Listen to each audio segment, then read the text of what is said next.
He sold more records than almost anyone in history. He filled stadiums, broke color barriers on MTV, and became the most recognizable face on the planet. But according to the people who shared a bedroom, a stage, and a childhood with him and his own brothers and sisters, the real story of Michael Jackson's struggle was never about fame at all. It started decades earlier, inside a small house in Gary, Indiana, under the eye of one man. In the next few minutes, you'll hear what Michael's siblings have said on camera and in their own books about the father who built them into stars and the cost none of them saw coming. The house on Jackson Street. Before there was a king of pop, there was just a family of 9 children packed into a 3-room house in Gary, Indiana. Joseph Jackson worked as a crane operator at a steel mill, sometimes holding down multiple jobs to keep his family afloat. He also played guitar, and according to family accounts, that guitar was strictly off-limits to everyone but him, a small detail that, in hindsight, said a lot about how control operated in that household. It was Tito who first gave Joseph a reason to see his children differently. As the story has been told by the family for years, Joseph came home to find Tito had been secretly playing his guitar, and rather than punishing him further, he asked him to prove he could actually play. What Tito did next reportedly stunned his father, and out of that moment, the idea for a family singing group was born. Jackie brought the falsetto, Jermaine the tenor, Tito the bass, Marlon added his own voice, and eventually a 5-year-old named Michael stepped up to the microphone and almost overnight became impossible to ignore. From the outside, this looked like a fairy tale. A father who spotted talent in his own living room and turned it into a global phenomenon. From the inside, according to multiple siblings, it was something closer to a military operation, where discipline blurred into fear. Long before documentaries and hashtags, it was Toya Jackson who broke the family's silence. In 1991, she released a memoir titled Toya Growing Up in the Jackson Family, and it landed like a bomb inside the Jackson household. In the book, Toya described a father capable of real cruelty, someone she portrayed as lacking basic empathy toward his own kids. She wrote about Joseph allegedly threatening his children with one of his firearms during his angriest moments, and about forcing his sons to box each other for his own amusement. She also made claims about the household atmosphere that went beyond physical discipline, alleging a pattern of abuse that extended to secrecy and silence enforced from the top down, and she claimed their mother, Catherine, became aware of some of what was happening but didn't intervene the way her children needed her to. At the time, both of their parents denied the allegations entirely.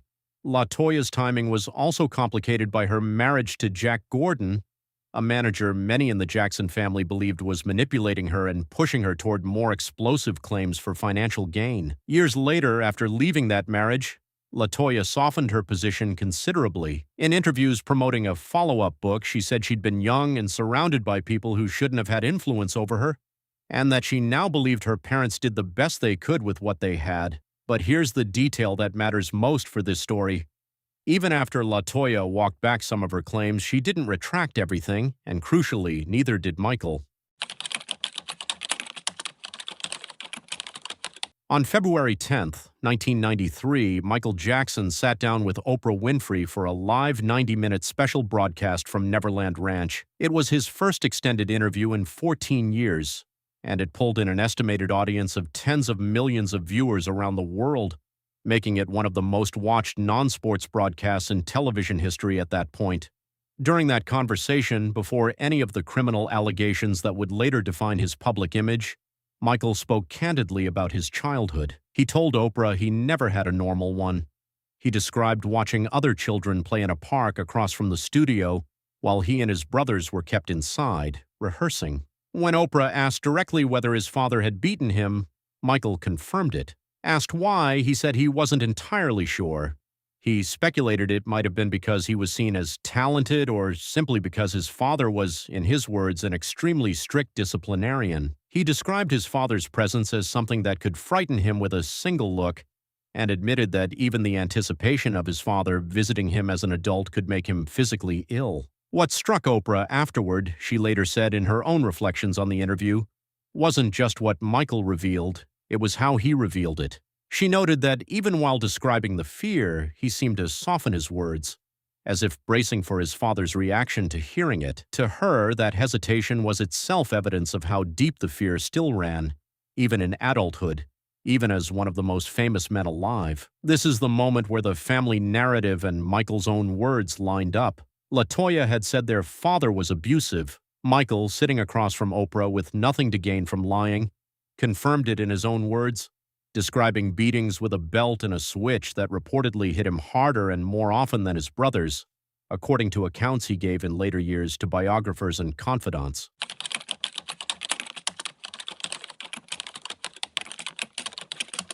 Not every sibling told this story the same way. Jermaine Jackson, Michael's older brother by 4 years, published his own memoir in 2011 titled, "You Are Not Alone: Michael Through a Brother's Eyes." It's widely considered one of the most detailed insider accounts of Michael's life, written by someone who was there from the very beginning. Jermaine didn't deny the discipline in their household. He described the fear that came with those early beatings, recalling the sound of Michael's screams the first time their father struck him with a switch, and admitting that fear was very real. But Jermaine also framed his father's harshness within a larger context. A man raising 9 children, moving his family across state lines, chasing a better life, trying to keep everyone fed and together under enormous pressure. In Jermaine's retelling, Joseph's message, however brutally delivered, was that he cared enough to push them towards something better than the world he came from.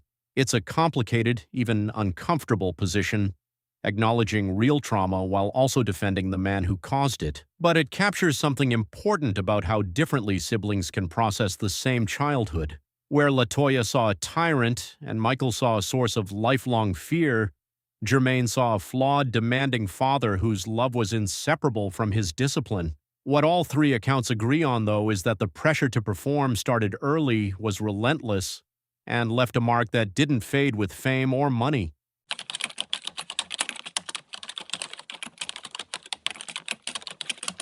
The conversation about Michael's struggles isn't only about what happened to him as a child, it's also about the allegations that followed him as an adult and how his siblings responded to those.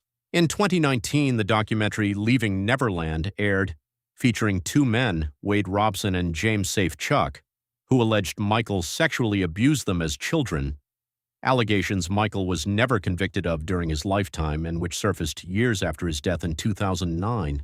The film prompted an immediate and forceful response from several of his siblings. Brothers Tito, Marlon, and Jackie, along with Michael's nephew Taj, gave a joint interview rejecting the documentary's claims. Marlon argued there was no supporting evidence beyond the accuser's own accounts and pointed to the fact that both men had previously defended Michael under oath during his 2005 criminal trial, only changing their accounts years later. Taj offered a different kind of explanation for his uncle's behavior, describing it as unusual by conventional standards, but in his view rooted in a childlike innocence rather than predatory intent, famously suggesting that Michael's naivety, not malice, was what ultimately hurt him most. Jackie also spoke publicly about how the documentary's release affected Michael's own children, describing Prince, Paris, and Blanket as devastated and struggling to reconcile the allegations with the man they knew personally, including their close relationship with Robson himself before the allegations became public.